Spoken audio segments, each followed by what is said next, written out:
Welcome back, everybody. Today's deep dive is going to be pretty interesting. Yeah. We're talking Web3 and seniors. That's right. We've got a lot of research here, and I Yeah. think there's some pretty amazing potential here for empowering older generations.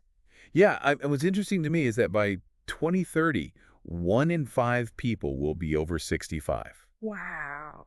And that's happening right alongside the rise of all this new tech like blockchain and the metaverse and Right. decentralized systems, all that kind of stuff, and how it can like reshape seniors' lives. It's true. I have to admit, when I first heard about this topic, I was a little bit skeptical myself. Oh, yeah. Yeah, I mean, I was just picturing my grandparents trying to figure out how to buy an NFT. Uh-huh. But then I came across Sandra Abrams and her platform, Oh, yeah. Onboard 60, and it totally changed my perspective. Yeah. Sandra's work is groundbreaking. She's Yeah. on a mission to make Web3 accessible for everyone, no matter how old they are.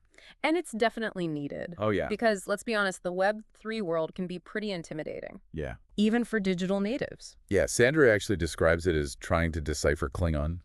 which I think is perfect. Yeah. Imagine trying to navigate all this new technology when all the basic terms feel like some kind of secret code. Exactly. So I read that Onboard 60 emphasizes small steps and personalized learning plans. Yeah, absolutely. It's all about building confidence and easing seniors into this world of Web3, at their own pace. Makes sense. They offer 5-minute learning sessions, personalized tech support, and mentorship programs. That's awesome. Yeah, they really recognize that not everyone is going to become a blockchain expert, Mhm. overnight. Totally. So what are some of the tangible benefits that seniors are actually seeing from this technology?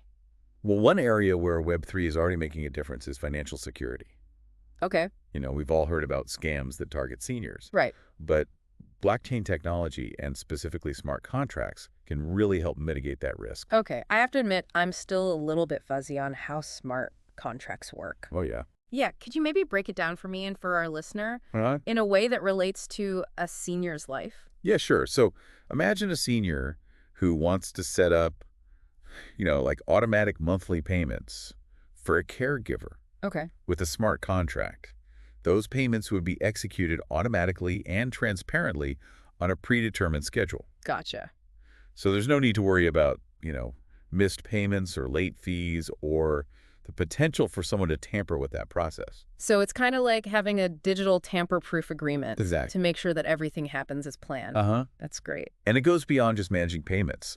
Smart contracts can be used for everything from managing inheritance and assets to setting up secure access to medical records. Speaking of medical records, I read that blockchain technology could revolutionize healthcare for seniors. Oh, yeah. Can you tell me more about that? So one of the key benefits of blockchain is its immutability, meaning records can't be altered or deleted. Right. This makes it ideal for storing, like sensitive health data securely. Imagine a world where a senior's entire medical history is readily accessible to any doctor they visit. Wow. So you're eliminating the risk of lost records or errors or unauthorized access. That would be incredible, especially for seniors who may have, complex medical histories or see multiple specialists. Yeah. So it's like having a personalized, secure healthcare ecosystem Yeah. right They're there. at your fingertips. I like that. So it's not just about technology, but it's about how we can use that technology to actually improve the quality of life for seniors Exactly. in very real ways. I'm starting to see why Sandra calls Web3 transformative. Yeah, and one of the most exciting aspects of this is the potential for Web3 to combat social isolation, Okay. which is a major issue for many seniors. Right. Decentralized platforms and virtual worlds like the metaverse Yeah. offer incredible opportunities for connection and community building. Okay, so the metaverse is definitely one of those concepts that I'm still wrapping my head around. Yeah. How could it benefit seniors specifically? Okay, so think about it. A senior with mobility issues could suddenly have access to a whole range of experiences that might be physically inaccessible to them in real life. That's true. They could attend virtual concerts or visit museums on the other side of the planet, Yeah. or even just spend time with family and friends who live far away. I've always been a bit skeptical of the metaverse. I thought Yeah. it was mostly for, like gaming and virtual reality enthusiasts. Right. But I'm seeing now how it could be a powerful tool for breaking down those barriers and fostering connections, Exactly. especially for those who might be physically isolated. It's all about expanding possibilities and creating new avenues for engagement regardless of physical limitations. Tess. And it goes beyond just social interaction. Mm-hmm. Imagine virtual support groups for seniors with specific health conditions Yeah, or like interactive educational programs that are tailored to their interests. that's awesome. Yeah, the potential is truly limitless. So I was reading about how Sandra mentored this young person who ended up creating this really successful NFT collection. Yeah. And I just thought it was so fascinating that she's, mentoring both seniors Right. and young people. Yeah, it really challenges the idea that, tech is only for young people. Exactly. It's like this reverse mentorship where the older generation is sharing their wisdom and experience Right. to help, the younger generation Right. navigate this new world. It's a great example of how we can all learn from each other. Absolutely. So we've talked a lot about the potential benefits, but what about the challenges? Yeah. Are there any concerns with Web3 and seniors that we should be thinking about? One of the biggest challenges is the digital divide. Okay. Not all seniors have access to reliable internet Right. or the devices they need to engage with Web3 technologies. That makes sense. And that's why programs like Onboard 60 are so crucial. Absolutely. They're working to bridge that gap by providing training and resources. It's like building a bridge to this whole new world of opportunity. Exactly. But even with access, there's still the issue of trust. Okay. How do we make sure that seniors, feel confident and secure in this digital landscape? It's a great question. It really starts with education and transparency. We need to explain how these technologies work and address any concerns that seniors might have Yeah. and empower them to make informed decisions about their, digital lives. So it's not just about like handing them a smartphone and saying, go explore the metaverse. Right, exactly. It's about creating a supportive environment where they can ask questions Yeah. and, learn at their own pace. It's about building relationships and fostering a sense of community. Technology is a powerful tool, Yeah. but it's those human connections that really make a difference.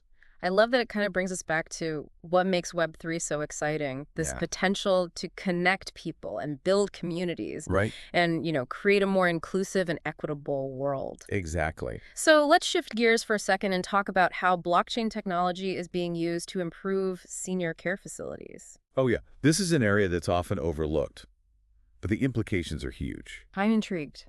Tell me more. So imagine a system where everything from medication tracking to staff scheduling to resident care plans is managed transparently and securely on a blockchain. Okay.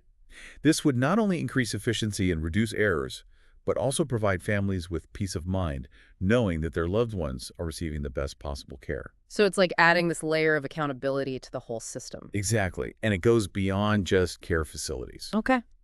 Think about the potential for blockchain to, revolutionize home care services, Yeah. retirement communities, even assisted living facilities. Wow. It could really streamline processes, improve communication, and ultimately enhance the quality of life for seniors in a variety of settings. As you're talking, I'm thinking about all the ripple effects that this could have. Like, Yeah. if Web3 can empower seniors to be more independent and connected, Right. that frees up family members to, focus on other things, Yes. knowing that their loved ones are well cared for. It could even impact things like workforce participation and economic growth. Exactly. It's like a domino effect Yeah. where one positive change leads to another. And it all starts with challenging those old assumptions Yeah. about, what seniors can and cannot do. Right. And that's what I find so inspiring about Sandra's work. Oh, yeah. Yeah, she's not just teaching seniors how to use technology, Uh-huh. but she's empowering them to actually shape the future of the digital world.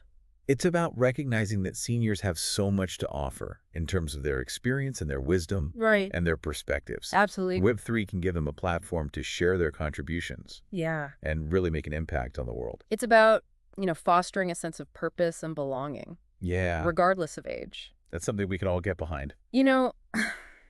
As we wrap up this deep dive, I keep thinking about this idea of inclusivity. Yeah. We always hear about the digital divide, but this feels different. Mhm. It's not just about access. It's about creating a space where everybody feels welcome and, empowered to participate. That's a great point, and it really gets at, the heart of Web3, Uh-huh. this idea of decentralization and Right. empowerment and Yeah. breaking down those barriers. I'm really struck by the potential to bridge these generational gaps. Yeah. We've already seen how Sandra Abrams is mentoring, both seniors and young people, Uh-huh. creating this really cool collaboration. It challenges those stereotypes about, tech being a young person's game. Right. Seniors have so much knowledge and experience to share, Absolutely. and Web3 can give them the tools and the platforms to do that. It makes me think about all these potential projects Yeah. where seniors and young people could collaborate on all sorts of things, Like what? like creating digital art or, developing new blockchain solutions for social good. That's a great idea. So for our listeners out there who maybe aren't seniors themselves, Uh-huh. what's the key takeaway? I think the big takeaway is that Web3 isn't just this niche technology for a select few. Right. It really has the potential to impact all our lives, Yeah. no Okay. matter how old we are, what our background is. It's like a ripple effect, right? Yeah, By empowering one group, we create this positive change that benefits everyone. exactly. And it starts with, recognizing the value and the potential of every individual, no Absolutely. matter their age. Well, this has been an incredible deep dive. It has. I'm feeling so energized by all these possibilities. Me too. I'm curious what you guys are thinking. Yeah. What resonated with you most from our conversation? Did any particular applications of Web3, spark your imagination? Uh-huh. What other ways could we use this technology to help aging populations in the future? We'd love to hear from you. Yeah. And if you're interested in learning more about Sandra Abrams and her work with Onboard 60, Yeah. be sure to check out the show notes. We'll include links. Thanks for joining us. Yep. Thanks for listening, everyone. On this deep dive into Web3 and seniors. Remember, the future is collaborative. And we can all do our part to shape it.